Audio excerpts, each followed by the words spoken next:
I was born in America with all of those unalienable rights, but the government's disregard for my general welfare, as well as its failure to establish justice, has made of me what it has come to see as an enemy of the state.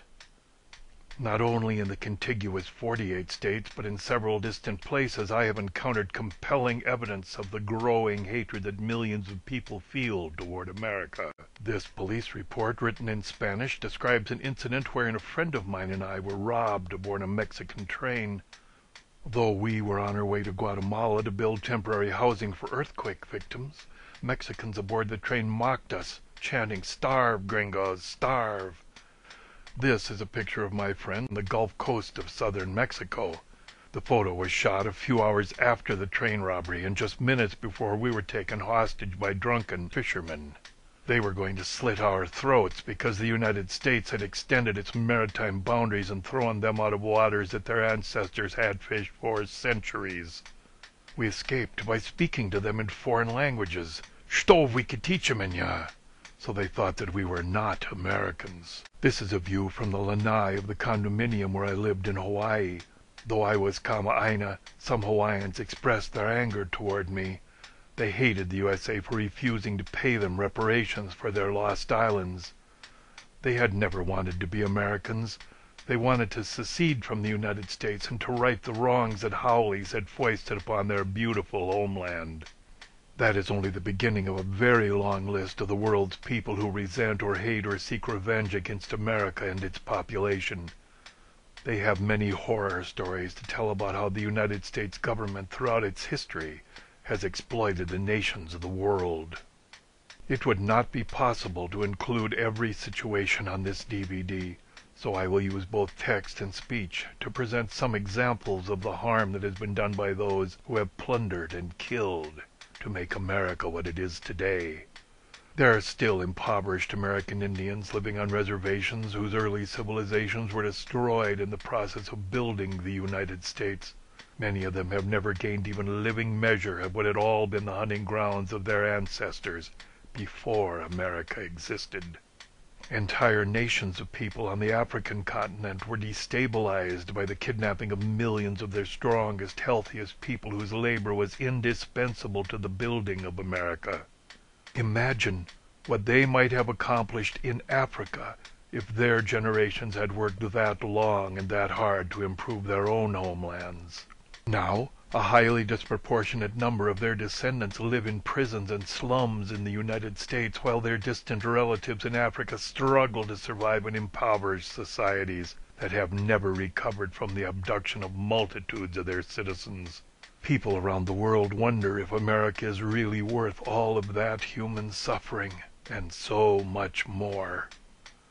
A great many Mexicans believe that they are poor while Americans are rich because, after the U.S. declared war on Mexico in 1846, Texas, California, Arizona, Nevada, New Mexico, Utah, and part of Colorado were ceded to the United States, along with all of the wealth that those lands contain.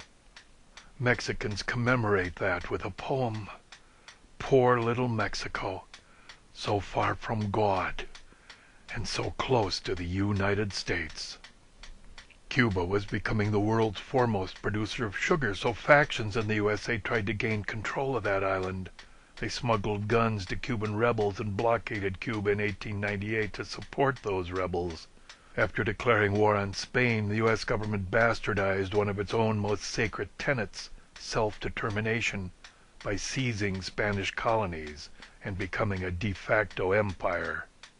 According to several Japanese sources, the United States repeatedly violated their nation's sovereignty and drove them to save face. In 1853, American gunboats were sailed into a Japanese port to compel the Japanese to open those ports against their will.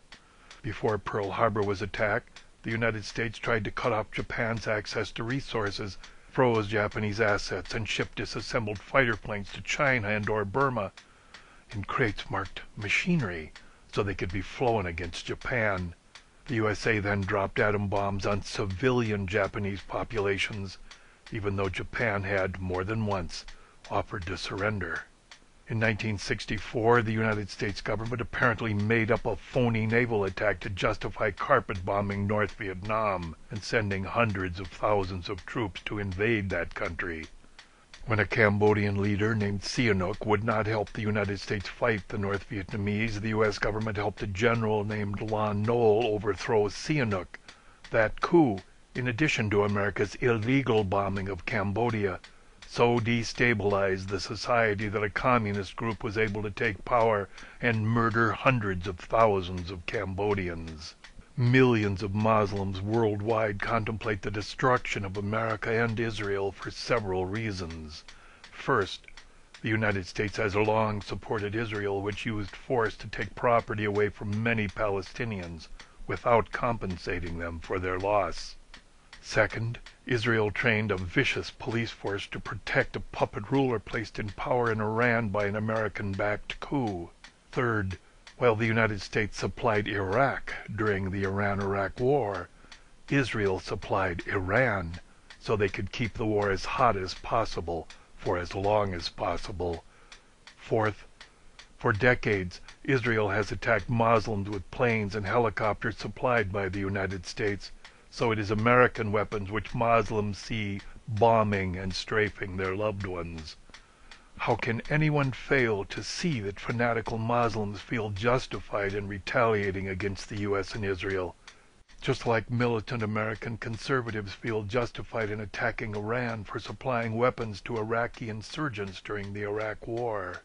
For generations, and as late as October of 2007, wealthy special interest groups in the United States got even richer by having their products manufactured in places like India by little children who had been sold into slavery. Think about it. What could a greedy nation possibly do to earn the hatred of global millions that would be much worse than profiting from the enslavement of children?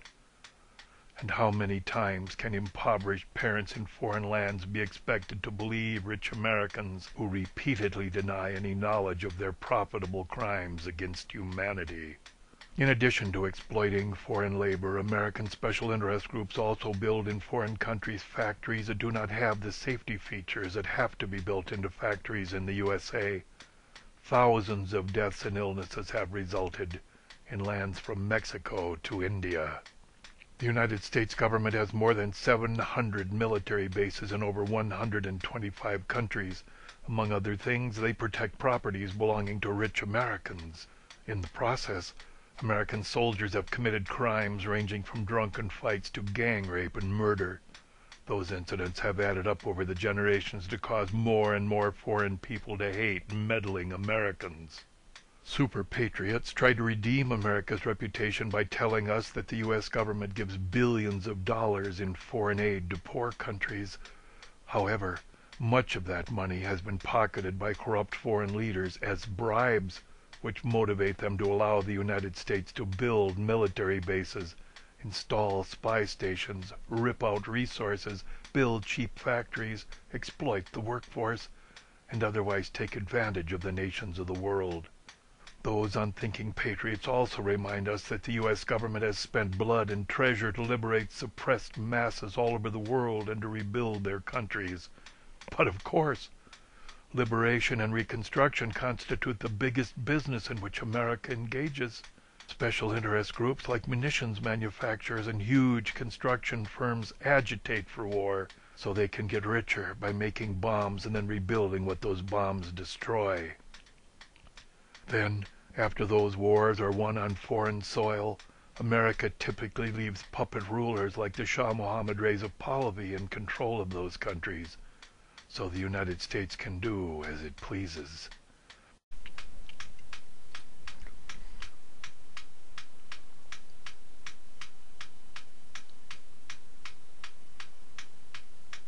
The founders of America contended that our Creator granted us certain unalienable rights, and then left it up to us to form a government that would provide conditions which would enable us to benefit from life, liberty, and the pursuit of happiness.